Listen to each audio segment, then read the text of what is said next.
An important part of your psoriasis management is identifying your triggers. Over time, you may notice that certain times of the year are worse for your psoriasis than others.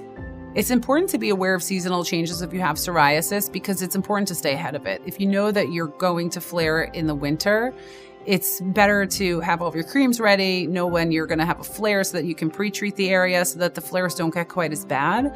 Because the better you are at managing it and staying ahead of it, the more pleasant your life will be. You just won't have to deal with it so much.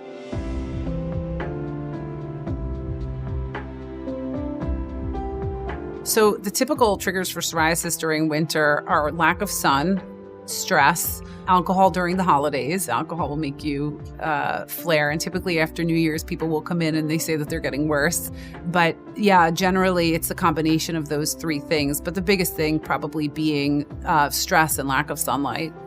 Another trigger in winter is cold, dry air, which can dry out and irritate the skin.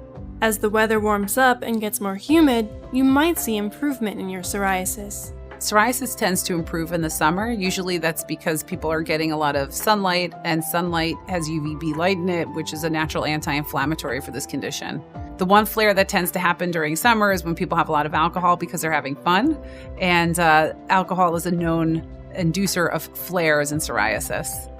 Even though the weather is more psoriasis-friendly, there are other skin irritants in the summer, including bug bites, sunburn, or dry skin after swimming. It's important to stay on your psoriasis treatment even through the months when you typically flare because it will prevent you from having a worse flare and possibly will keep any flares at bay.